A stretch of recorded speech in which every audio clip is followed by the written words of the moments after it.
Continue with the chapter journal. In this video, we are going to discuss question number 2. And the question is, journalize the following transactions. 3 transactions are given to you.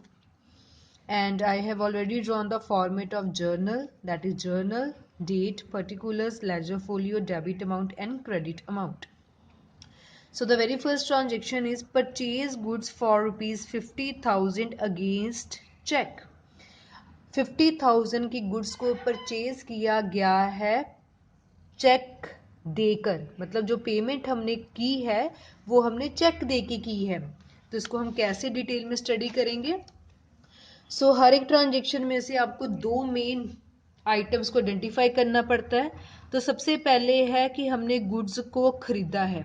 जब हम goods को खरीदते हैं तब हम word use करते हैं purchases, सिर्फ गुड्स को खरीदने के लिए।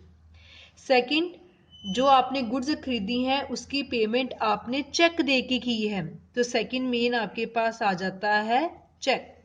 अकाउंटिंग में जो चेक वर्ड होता है उसको हम किससे रिप्रेजेंट करते हैं, बैंक से, क्योंकि चेक एज टर्म हमारे लिए यूज नहीं होती। चेक हमेशा बैंक में जाके ही वैलिड होता है।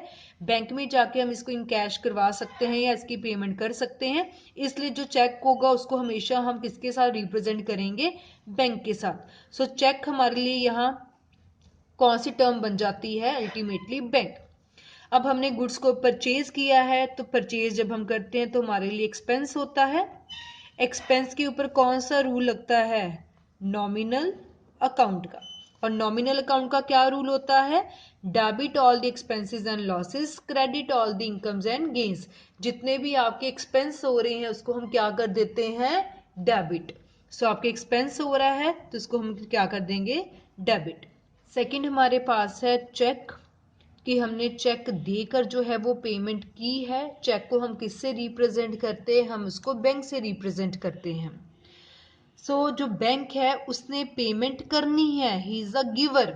अब उसने पेमेंट करनी है तो पर्सनल अकाउंट के अकॉर्डिंगली अगर हम देखेंगे तो बैंक ने पेमेंट करनी है, तो गिवर है वो पेमेंट करने के लिए, तो उसको हम क्या कर देंगे, पर्सनल अकाउंट का रूल होता है debit the receiver credit the giver. तो बैंक अब देने वाला है, पेमेंट करनी है उसने, तो इसमें हम इसको क्या कर देंगे, क्रेडिट कर देंगे।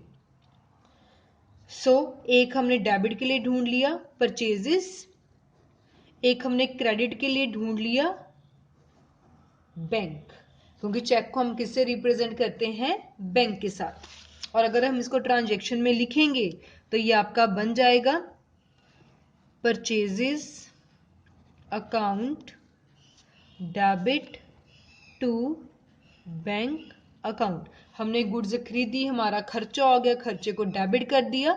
बैंक ने अब पेमेंट करनी है तो बैंक गिवर होगा, पेमेंट करना है उसने तो उसको हमने क्या कर दिया, क्रेडिट कर दिया। 50,000, सो एक बारी मैंने डेबिट के सामने लिख ली 50,000 और एक बारी मैं क्रेडिट के सामने लिख दूंगी 50,000। ब्रैकेट में मैं नरेशन लिख दूंगी, being purchased goods against cheque, और ब्रैकेट को मैंने क्लोज कर दिया और एक सिंगल लाइन लगा के ट्रांजेक्शन को एंड कर दिया। So second transaction is purchase goods from Mahesh rupees 10,000, कि हमने महेश से जो गुड्स हैं उसको परचेज किया है। अब हमने पहले भी अकाउंटिंग इक्वेशन में स्टडी किया था, अगर आपको सिर्फ नाम गिवन हो पर्सन का तो इसका हमेशा मतलब होता है कि हमने क्रेडिट में गुड्स जो है उसको खरीदा है। सो मतलब हमने महेश से उधार पे गुड्स को खरीदा है। गुड्स तो खरीद ली ना, पैसे देकर खरीदो, उधार पे खरीदो, गुड्स तो आपके पास आ गई। सो एक हमारे पास आ गया परचेजेस। अब हमने महेश से परचेज किया है, जिससे हम उधार पे परचेज करते हैं वो हमारा क्या बन जाता है, क्रेडिटर बन जाता है। सो हमने गुड्स को खरीदा, परचेज की, जब हमने परचेज किया हमारे लिए खर्चा बन गया।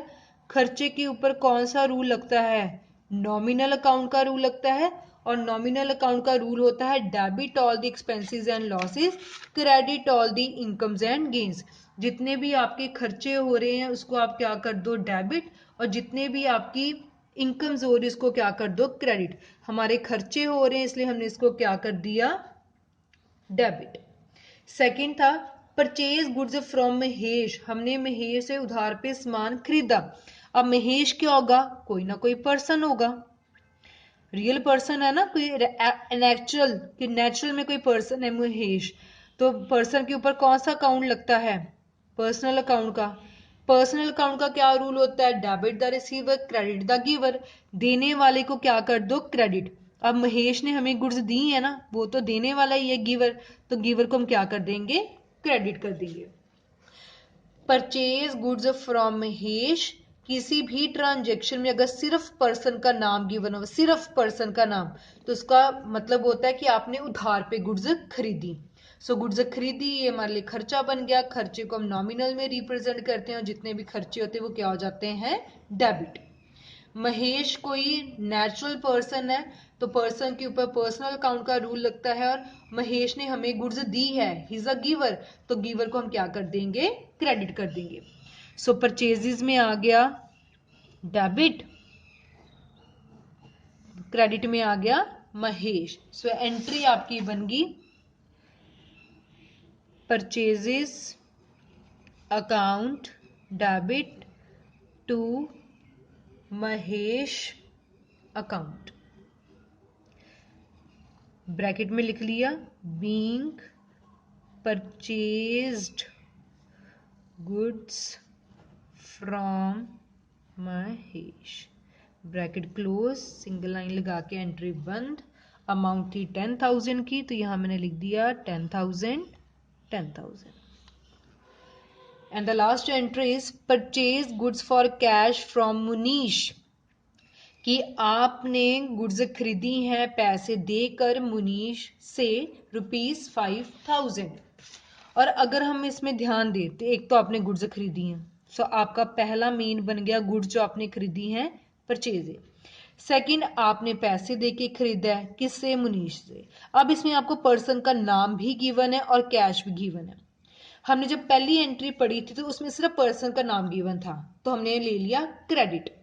अब इस ट्रांजेक्शन का क्या मतलब है कि आपने मुनीश से गुड्स खरीदी पैसे देकर, जब हमने इसको पैसे दे दिए फिर हमें मुनीश से क्या रिलेशन, तो जब नाम और कैश दोनों आपको गिवन हो तो आपने नाम की तरफ ध्यान नहीं देना, आपने किसकी तरफ ध्यान देना है, कैश।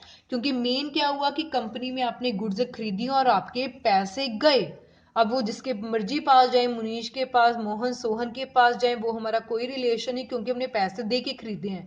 जब पैसे दे के खरीदे हैं तो ट्रांजेक्शन का आगे कोई ज्यादा लिंक नहीं होगा। सो मेन जब नाम और कैश दोनों आपको गिवन हो तो आपने नाम की तरफ ध्यान नहीं देना, क्योंकि तब हमारे लिए इंपॉर्टेंट हो जाता है कैश। सो सेकंड हम यहां ले लेंगे कैश।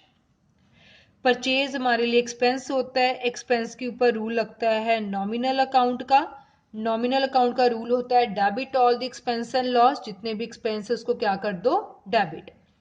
कैश हमारे लिए एसेट होता है और एसेट के ऊपर रूल लगता है रियल अकाउंट का। अब हमने पैसे देकर गुड्स को खरीदा है, पैसे बाहर जा रहे हैं, तो रियल अकाउंट का रूल होता है debit what comes in credit what goes out, जो चीज बाहर जाती है उसको क्या कर दो, क्रेडिट कर दो।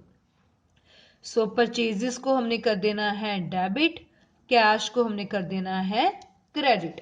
तो हमारी एंट्री क्या बन जाएगी,